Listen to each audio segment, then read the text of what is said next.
Hi Capricorn, welcome to my channel. My name is Katie. Today we're going to be doing a reading for the new moon in Taurus coming up on May 4th. I want to see how these energies are going to be affecting your sign, how you might be feeling, and what can you do to make the most out of this powerful gateway that we're going to be experiencing through this new moon.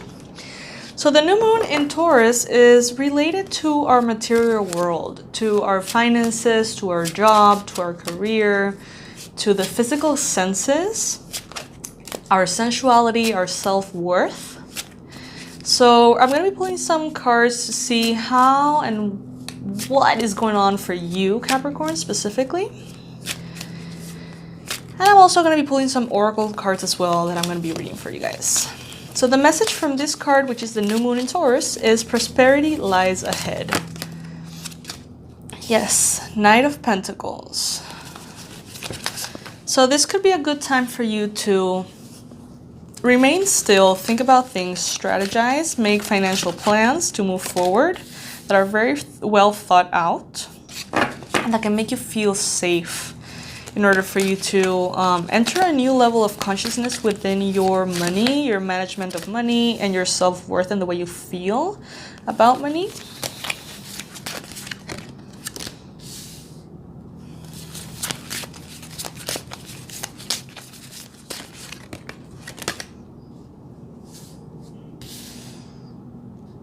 There's a lot of beliefs that you are holding on a subconscious level that are preventing you from feeling like you really deserve what you want and from actually getting it.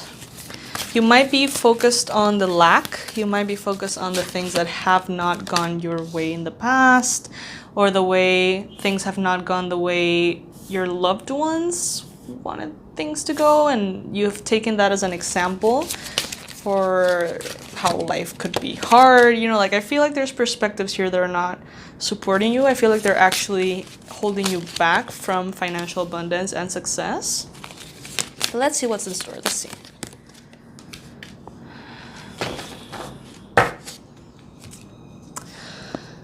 Okay.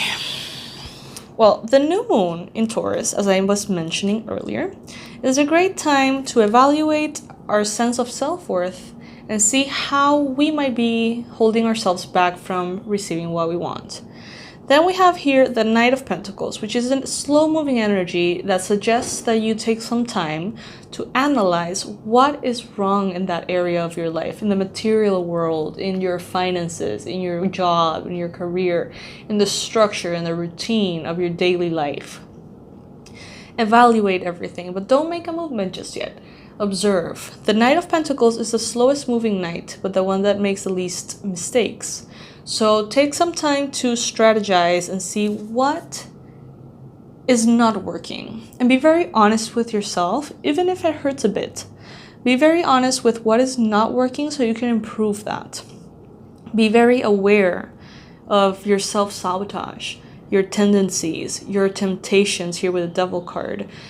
Those things that hold you back in this area and prevent you from really growing or accessing your full potential within this financial, professional, material world. Observe quietly, gently.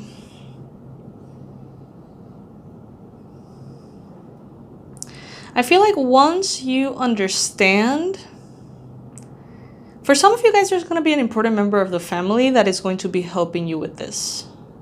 Maybe somebody who has more experience or for some reason has an easier time with certain problems that you might be having at the time. There's a member in the family that you care a lot about that could be very helpful. That goes for some of you guys, not all. Could be someone who likes cats. They can teach you and they can guide you towards your success. But I feel like some of you guys might be a little bit too stubborn to give this person the value that they deserve. Some of you guys might feel like they are children, like they are immature.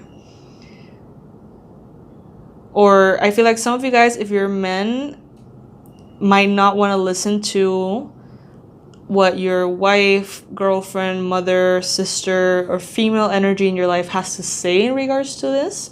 but they can be very helpful and very powerful for you as far as advice on how to make this area of your life better.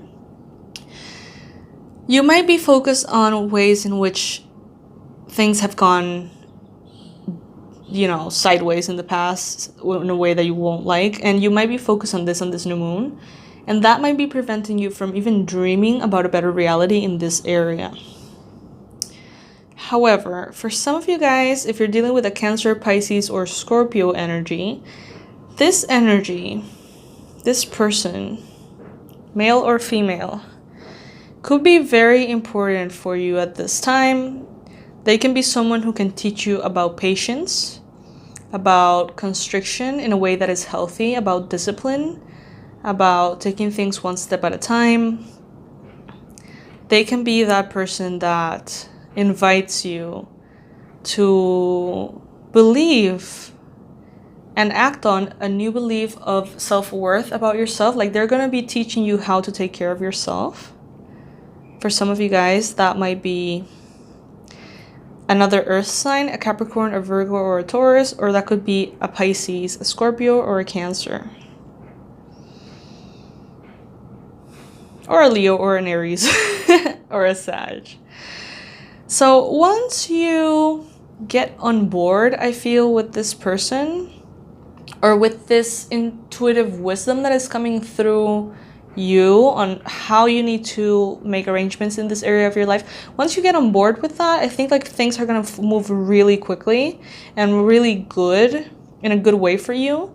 However, that might stir the pot a little bit for people around you. Try to just focus on your own path. Listen to the people that you feel are helping you out of love and not out of like criticism. Like, some people in your life might be just wanting to attack you and, you know, bring you down and humiliate you a bit. I feel that goes for a specific percentage of you guys. Know that this is a general read, so obviously not everything is going to apply for you directly. Take what resonates, leave the rest, and if you want a personalized reading, just let me know, and that way we can do a reading about you specifically. But yeah, I feel like some of you guys have people around that are judgmental, and they say they want to help you, but they're not really helping you. They're actually kind of like bringing that self-worth down. Like, they're making you feel inadequate. They're making you feel incapable. But there's another person, or another character in your life that is actually trying to help you, trying to break the patterns within you, the sabotage that you have so ingrained within you in regard to money. And that person is going to guide you and help you. So try to listen to the people that you feel are doing it out of love, instead of the people that are trying to just kind of like show how amazing they are through how unfulfilled you are, or something like that. It's like they're comparing themselves to you in a way that feels demeaning. I don't like it. I don't like their energy. This could be family. So we have the Sea Witch. Such a cute little card.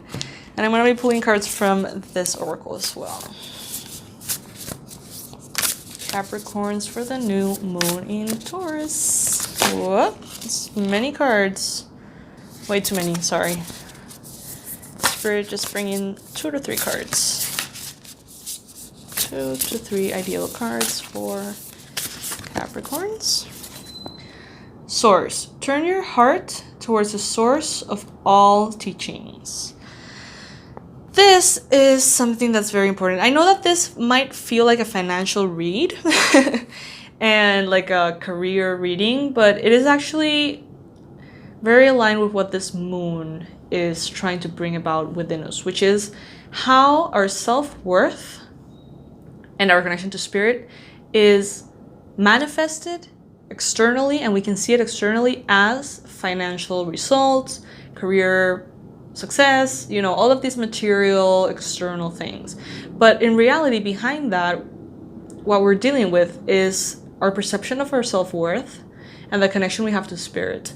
So source, turn your heart towards the source of all teachings. This card is telling me that God is your eternal provider, that you should never, ever, ever struggle, because God has, the universe is ever abundant. There's not an ant in this world that just starves to death because there's no sustenance for them. I mean, obviously, I know some people might get a little triggered with that comment.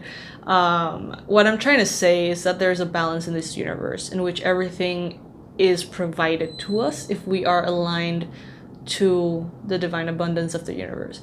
I know that right now there's a lot of people who are dealing with problems of all sorts. I know that things are not flowing as ideally in the world as what many of us would like, but I feel like there is a perfection behind the mess. You know, like everything that seems messy, everything that feels tragic, everything that feels awful, for me, it has a meaning, it has a purpose, it has a reason of being, and it is divine and it is perfect in a certain way. So what I'm getting for you guys is that you need to connect to your source, to God, to your inner wisdom, to the universe, and remember that that energy is your eternal provider. So I created a course about this actually that I've been promoting on April, and the offer ended on April about the discount that I had. But since this new moon is coming up and I feel like it's the perfect freaking time to do that course, I'm going to be extending the offer a little bit longer for those who want to go through this active process of evaluating your self-worth and your beliefs in regards to money, in regards to your financial material life, and how you might be blocking yourself in this area. So I'm going to leave that information below. If you feel like you resonate, you can check it out. Observe with a quiet mind and a compassionate heart. Observe yourself externally. Like imagine as if you could see yourself living your life in your room or in your house, and just observe how you might be pushing evidence of your self-worth away. Invitation. Invite the question because it contains the answer. If you don't know how you're sabotaging yourself, if you don't know if you're sabotaging yourself, if you just know that things have not flowed the way you want them to in this area and you want more, invite that question. Why don't I have what I want right now? Why don't I manifest as easily in this area as I do in others? Why do I feel blocked? Why do I feel stuck? Why do I feel so focused on the negative? Why do I fall into these temptations? Invite these questions because they contain the answer. I'm going to be reading from the booklet this cute little card here called Sea Witch. Let's see what this message is. It's adorable. The drawing is so cute. So this is a card of innocence, joy of play, and wonder. This small mermaid is called the Witch of the Sea. Instead of a fishtail, she has a jellyfish on the lower part of her body. You can see here is kind of like a little dress. It's cute. Her hair sways behind her like flowing tentacles. She holds a windmill in her hand that propels her forward. A wide-eyed fish is her loyal companion on her ocean journeys. This is gonna sound kind of crazy, you guys, but some of you have... This is very specific. This is not gonna apply to everybody. Some of you guys have a Pisces, Cancer, or Scorpio with big eyes. That is the person that's gonna be providing you with the valuable information this month. Big eyes. She is young and uses the magic of childlike thinking to dance in the waves, marveling at the wonder of life. So allow yourself to be curious about what can come out of healing this particular area that this new moon is bringing us into, I guess. And know that the darkness from this full moon is the perfect time to plant the seeds of what you want to be different and what you want to be better in your life. I would highly suggest you check out the online course Abundance Blueprint because it's honestly like designed for this new moon accidentally. It's really good for this process. So check it out if you resonate. And I hope that you have a wonderful new moon, you guys. I hope that this door that flies open for new abundance to come into your life in all forms. I love you guys. I'm sending so much love and I hope that you enjoyed this reading. Bye.